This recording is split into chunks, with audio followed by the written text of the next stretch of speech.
Diariamente nos están llegando noticias muy fraccionadas.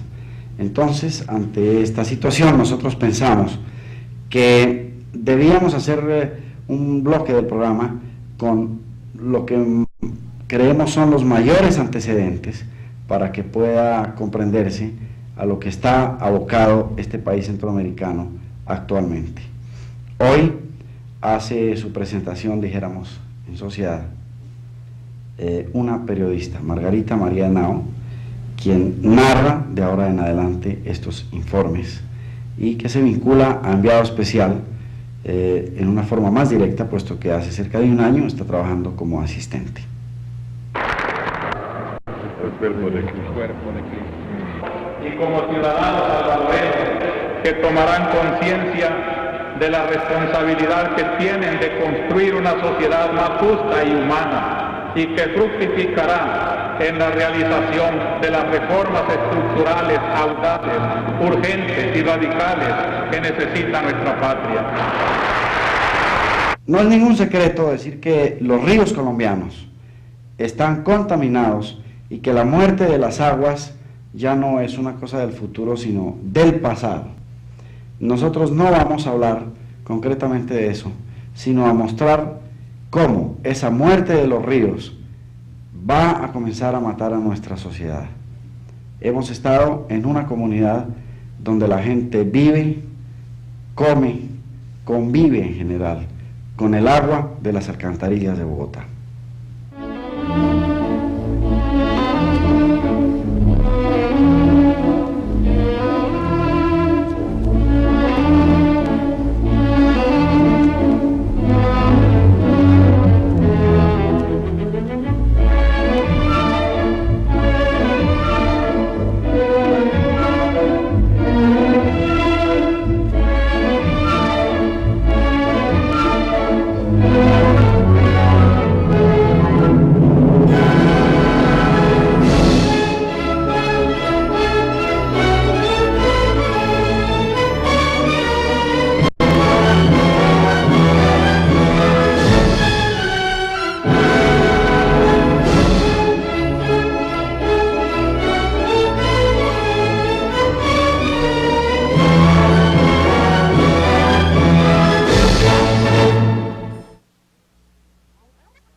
En El Salvador la situación es casi de anarquía viéndola desde nuestro punto de vista.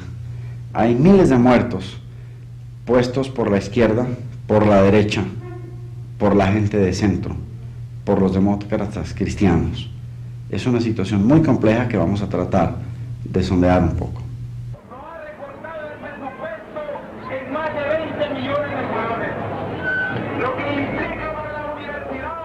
En El Salvador, las izquierdas saltan a las calles exigiendo el mismo tipo de revolución de Nicaragua. Las derechas atrincheradas dicen que una revolución sería desastrosa, y la junta militar y civil gobernante emprende la ruta de las reformas moderadas. Si esta vía centrista fracasa, las predicciones son de una guerra civil de horripilantes proporciones.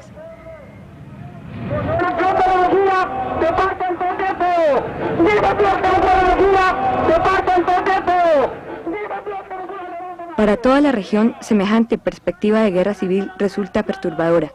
El compromiso del presidente Carter con los derechos humanos, que contribuyó a la caída del régimen de Somoza en Nicaragua, también pudiera ejercer decisiva influencia aquí, en El Salvador. A fines de marzo, llegaron a San Salvador funcionarios norteamericanos para firmar un acuerdo de ayuda urgente por valor de $9 millones. Forma parte de un convenio de $50 millones, pero Washington insiste en que haya reformas sociales y económicas como requisito principal.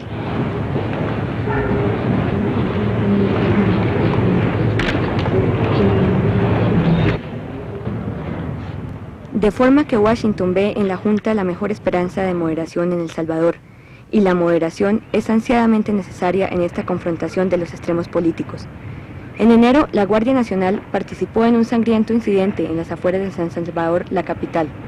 Un grupo de activistas de izquierda fue muerto a tiros al encontrarse con un contingente de la Guardia Nacional.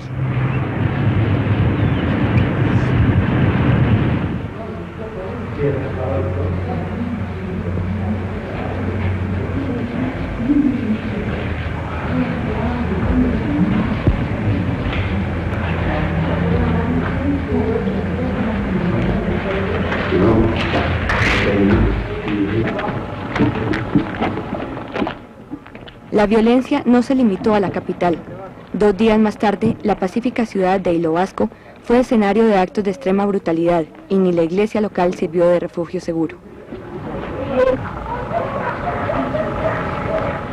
Testigos presenciales dijeron que un grupo de izquierdistas fue sacado a rastras de una iglesia que había ocupado como señal de protesta y ejecutados por hombres enmascarados, que se cree eran miembros de una brigada de la muerte de las derechas.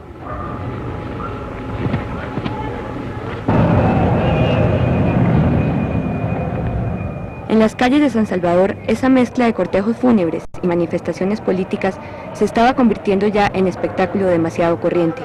Estas víctimas son el producto de un francotirador, nuevamente al parecer de derechas, durante una manifestación de protesta. Las izquierdas han sido responsables de secuestros de decenas de diplomáticos y hombres de negocios extranjeros, así como de funcionarios locales, y han aumentado sus fondos monetarios, exigiendo rescates y robando a mano armada. Sus oponentes en esta violencia incluyen a la Falange, consistente en oficiales militares fuera de horas de servicio.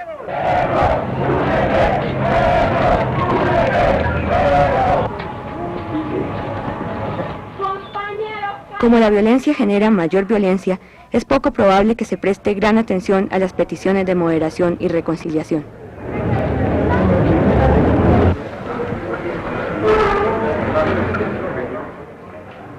Cuando fue derrocado el régimen militar del general Humberto Romero, el pasado octubre, destacados ciudadanos civiles se unieron a los jóvenes oficiales que dirigieron el golpe y diversos partidos políticos prestaron su ayuda, pero el único que aún lo hace activamente es el demócrata cristiano.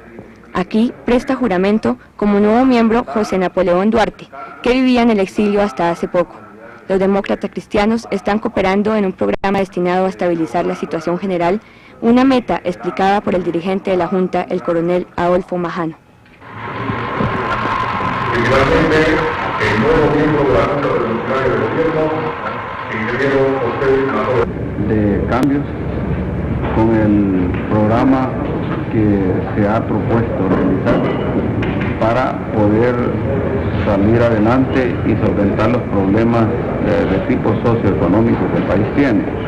Esto pues va a dar resultados a mediano y a largo plazo, que es lo que nosotros esperamos, y vendrá a erradicar las causas verdaderas de los problemas que vive el país. De inmediato, pues, de hecho, el gobierno tiene que actuar con bastante celeridad para poder estabilizar el país. Tiene que tomar medidas fuertes en el sentido de cambios de tipo económico y también establecer un clima de mayor tranquilidad en el país para que pueda la población salvadoreña. Las Fuerzas Armadas pueden desempeñar un papel principal en los sucesos, pero la situación básica es distinta de la que prevalecía durante la crisis de Nicaragua. Allí, la Guardia Nacional era virtualmente el ejército particular de Somoza. El pueblo la odiaba y muchos de sus oficiales desertaron, pasándose en los insurrectos. Aquí, en El Salvador, la oficialidad del ejército está bien representada en la Junta Gobernante y aunque las fuerzas de seguridad actúan frecuentemente con brutalidad contra los militantes, hay la esperanza de que tendrá la suficiente disciplina como para ayudar a mantener el orden público mientras se ponen en práctica las nuevas reformas. ¿Por qué se atrevieron?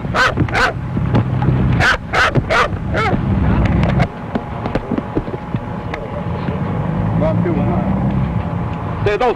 Ahí viene la segunda, primera y segunda.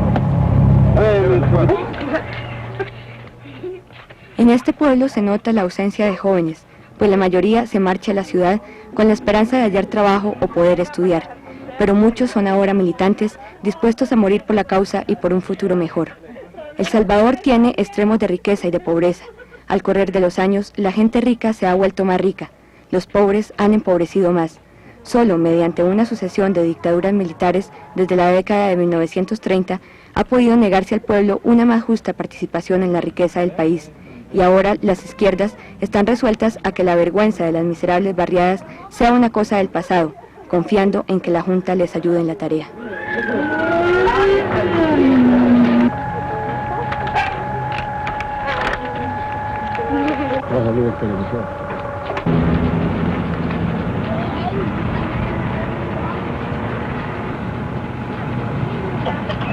junto con la de los desaparecidos por motivos... Un vocero constante en nombre de los pobres y oprimidos fue el arzobispo Óscar Arnulfo Romero, hombre que nunca tuvo miedo de usar el púlpito. Todos sabemos ya cuál fue su final.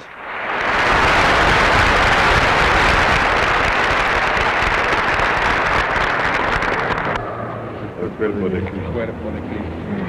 Y como ciudadanos salvadoreños que tomarán conciencia de la responsabilidad que tienen de construir una sociedad más justa y humana y que fructificará en la realización de las reformas estructurales audaces, urgentes y radicales que necesita nuestra patria.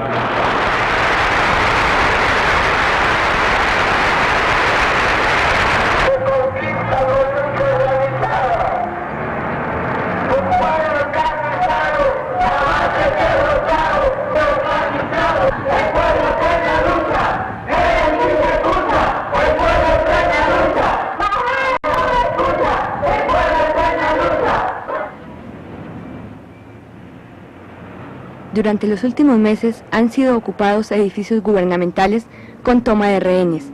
Esta vez los manifestantes son trabajadores agrarios. Este edificio era el Banco de Desarrollo Agrícola. Las demandas, precios más bajos para la tierra cultivable y alimentos básicos, mayores facilidades de créditos bancarios. También fueron ocupadas las sucursales del banco en las cercanas poblaciones de San Miguel y Usulatán.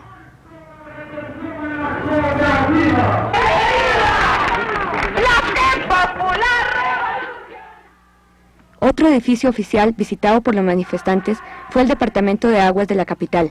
La acusación era que gran parte de las zonas pobres no tienen adecuados suministros de agua y que de todas formas las tarifas cobradas por el agua son demasiado elevadas.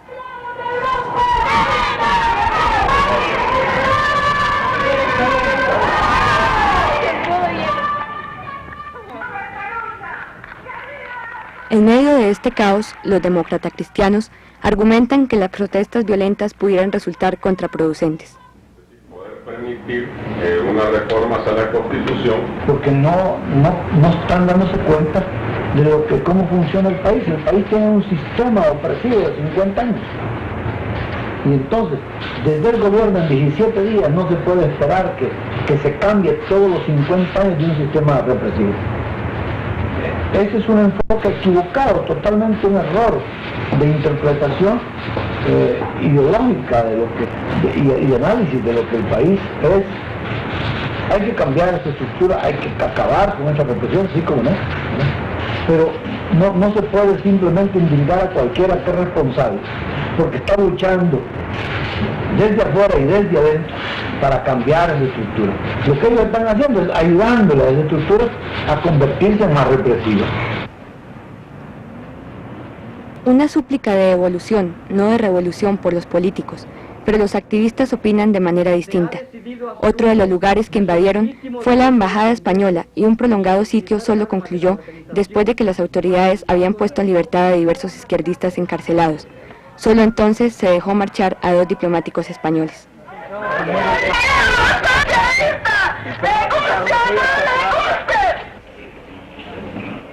Otro éxito aparente, esta vez en el Ministerio de Educación, en donde se alcanzó un acuerdo para liberar a los rehenes y evacuar el edificio. La Junta dijo que introduciría una serie de reformas sociales y económicas, incluyendo una educación mejorada y gratuita para todos. Pero el resultado ulterior fue que la Junta pronto se retractó de sus promesas.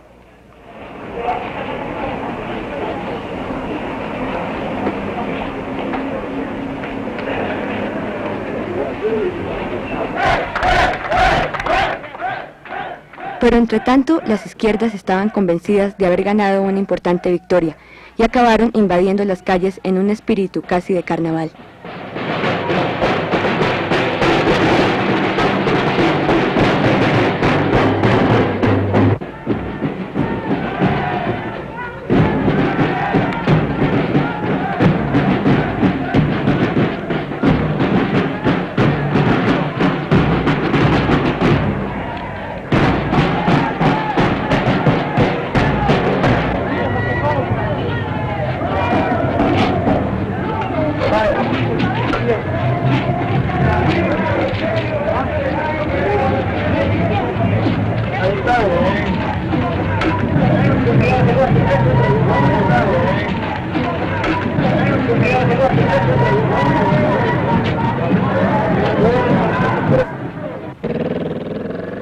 La Guardia Nacional detuvo a docenas de manifestantes y les obligó a tumbarse en el suelo. Cualquier movimiento significaba, cuanto menos, una paliza. Las cárceles y centros de detención se llenaron aún más con los recién detenidos. Muchos de los presos eran los estudiantes que habían dirigido la ocupación de una semana del Ministerio de Educación. ¡Súbanse, copa, rápido! ¡Órale,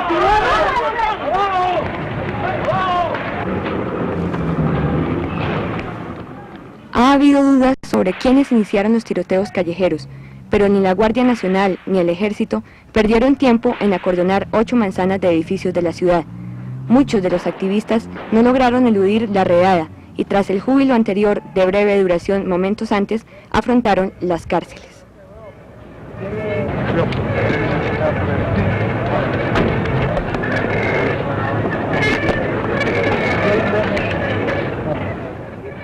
Las poquísimas personas con algo que celebrar aquel día fueron los rehenes en la sede demócrata cristiana, en manos de la Liga Popular, quienes salieron en libertad.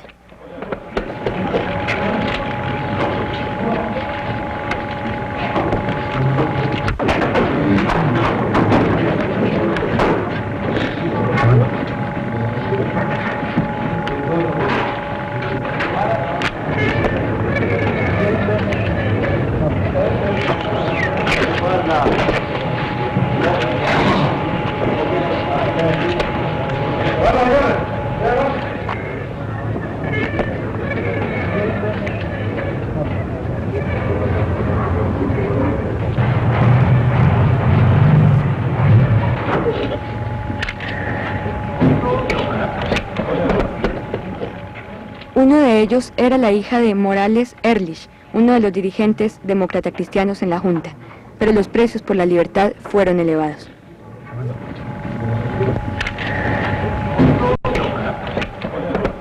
Así que, una vez más, el luto y la muerte han retornado a San Salvador. Para los activistas, un recordatorio de que no están en situación de alcanzar el poder por la fuerza de las armas. Su única esperanza es que sus camaradas no hayan muerto en vano.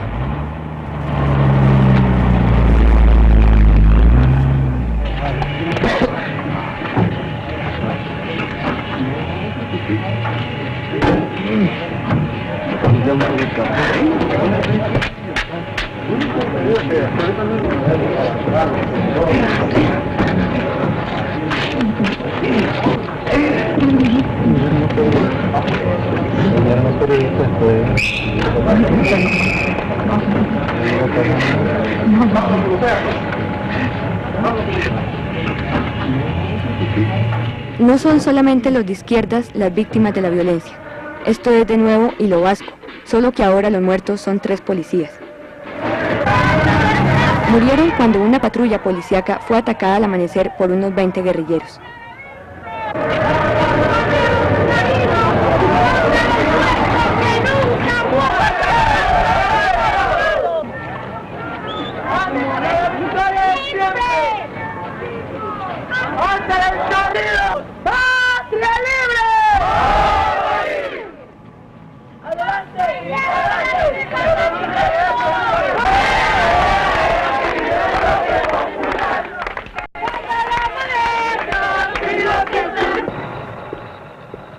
Aunque la mayor parte de la violencia ha sido en las ciudades, la clave principal a la lucha en El Salvador reside en el campo. Es el viejo problema de a quién pertenecen las tierras, quién va a trabajarlas y quién se va a beneficiar. A través de la historia reciente de El Salvador, la riqueza agraria ha estado concentrada en unas cuantas familias. La mitad de la población con un empleo trabaja los campos, pero poquísimos son propietarios del suelo. Ahora estos campesinos sin tierras quieren un reparto más justo de lo que su sudor produce. Quieren poseer sus propias fincas.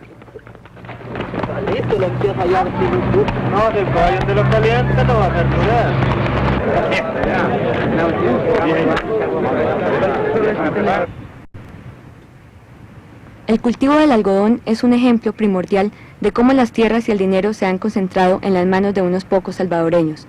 El algodón es una industria de gran cantidad de mano de obra que explota el abundante y barato reservorio nacional de trabajadores. En los últimos años, los cultivadores de algodón han sido alentados por el gobierno a desarrollar sus plantaciones de forma que se disminuya la dependencia económica del país de los ingresos obtenidos con el café.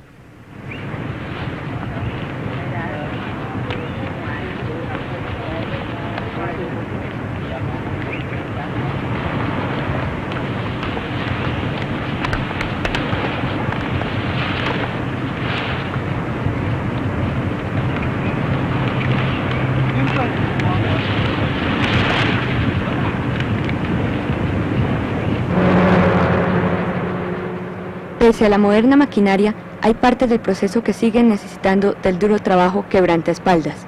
Se han desarrollado algunas industrias textiles y de ropas a fin de utilizar en El Salvador la propia cosecha algodonera, pero la inmensa mayoría es embalada para su exportación. Actualmente, el algodón sigue en importancia al café en la economía salvadoreña. En semanas recientes se ha llamado al ejército para asegurar que el producto llegue a los mercados, pero los productores temen que haya nueva intervención de la Junta.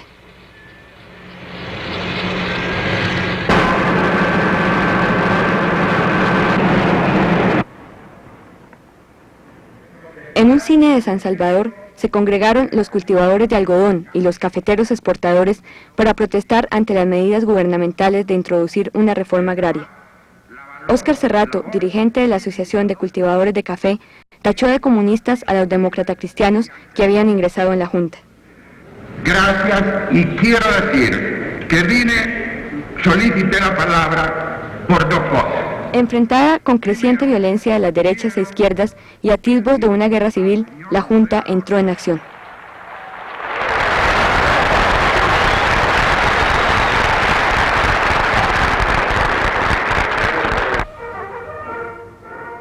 El día 6 de marzo, los dirigentes de la Junta anunciaron una serie de importantes medidas económicas y políticas. La más trascendental era la reforma agraria. Se nacionalizó el 60% de las mejores tierras cultivables del país. Fue una acción proyectada para afectar entre el 80 y el 90% de la población agrícola nacional. Una muestra de insospechada valentía por una Junta criticada por mostrarse vacilante en cuestiones reformistas.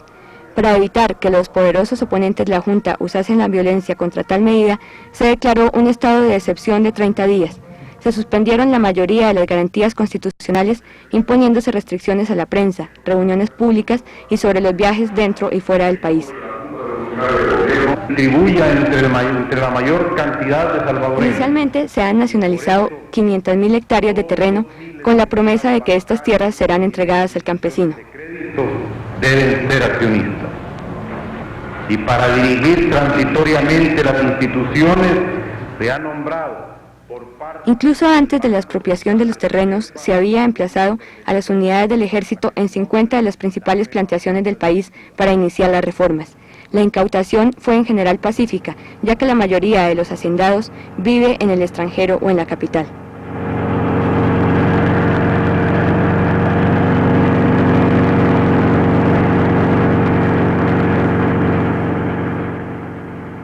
Funcionarios gubernamentales dijeron a los campesinos que se esperaba la creación de cooperativas rurales. Inicialmente, los expertos del gobierno anticipan un descenso del 30% en la producción, como resultado de la falta de experiencia y escasez de maquinaria agrícola.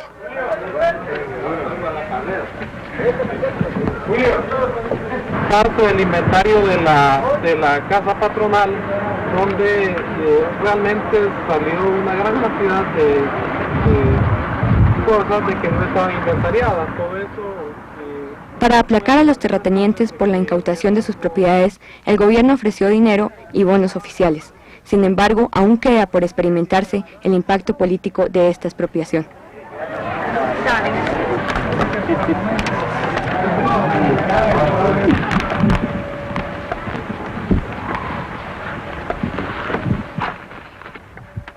Los activistas de izquierdas consideraron que todo esto era una indicación de que sus energías podían encarrilarse ahora por conductos políticos más convencionales.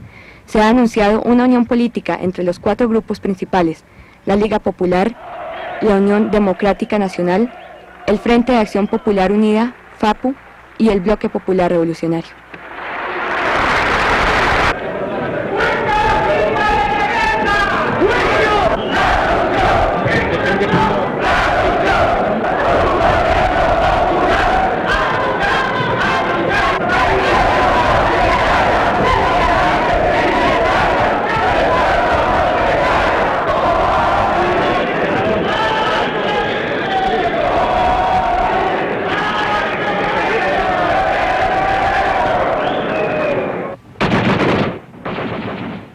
Entre tanto, los militares continúan manteniéndose listos para la lucha.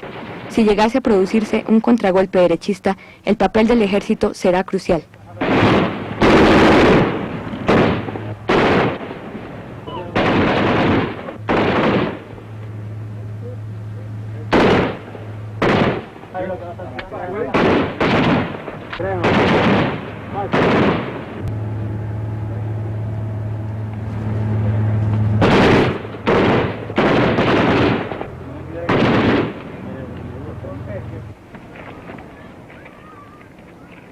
Los extremistas de derecha e izquierda han incrementado su campaña de terror, haciendo que la lista de muertos por todo el país se eleve ya a un 70 u 80 por semana. 2 de estas bajas fueron víctimas de los derechistas, las otras 2 de la izquierda.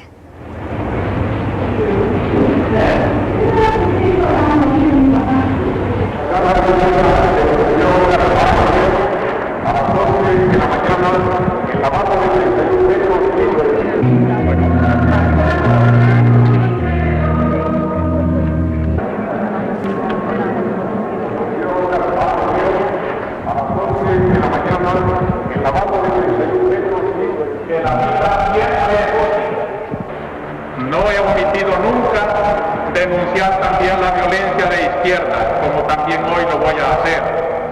Miembro del UDN y su esposa, la ciudadana Vanessa Anette Mathiesen. Haremos un minuto de silencio como el puñetado cabrón. Este tipo de manifestaciones públicas está prohibido ahora. Estas serán las esposas e hijos que protestaron por la suerte corrida por sus parientes detenidos o desaparecidos.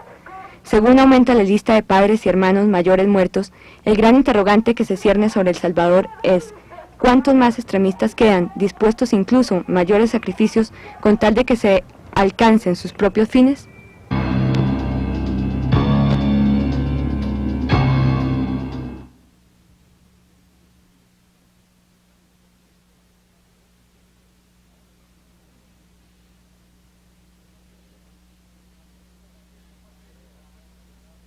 Esta parte del programa fue realizada por nosotros en una vereda sobre las márgenes del río Bogotá, muy cerca de la desembocadura en el río Magdalena. Hay escenas de una gran belleza, como las de la espuma, pero esa espuma guarda debajo una tragedia, que es la cantidad de enfermedades, el acortamiento de la vida y muchas veces de la estatura en esta zona por consumir esta agua contaminada en muy mal estado.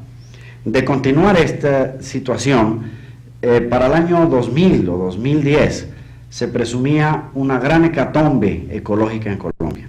Sin embargo, el actual gobierno ha puesto en marcha un plan de emergencia que se llama la Revolución del Agua y que ya nos está mostrando que habrá un futuro no tan negro ni tan contaminado como lo que vamos a mostrar actualmente.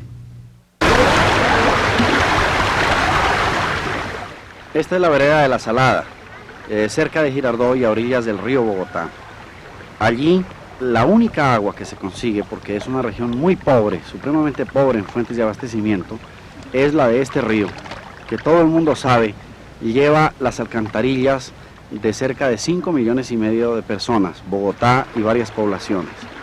Pero allí, con el agua de estas alcantarillas, la gente hace sus comidas, lava su ropa, y los niños no tienen otra diversión diferente. El olor que inunda esta vereda es un olor penetrante, muy fétido. Los niños, nosotros hablamos con ellos durante mucho tiempo y no tienen ni idea que en el mundo existe el agua limpia. Aquí viven 350 personas, pero el drama no es de ellas solas, el drama es de cerca de 50,000 habitantes que viven en 4 municipios de Tocaima hacia Girardot. La Asociación de Facultades de Medicina de Colombia encontró que la vida de la gente se ha acortado en este punto hasta los 50 años que tienen los hombres más viejos debido al agua que consumen y que hay indicaciones de que los niños están siendo afectados, su talla, su estatura se está reduciendo proporcionalmente con su edad. Ante este drama, el gobierno colombiano ha iniciado una ofensiva para purificación del agua, se llama la Revolución del Agua. Consiste en que desde 1980 hasta 1983, se aspira a que el 68% de la población colombiana tenga servicio de acueducto. Hoy solo llega este servicio al 55%.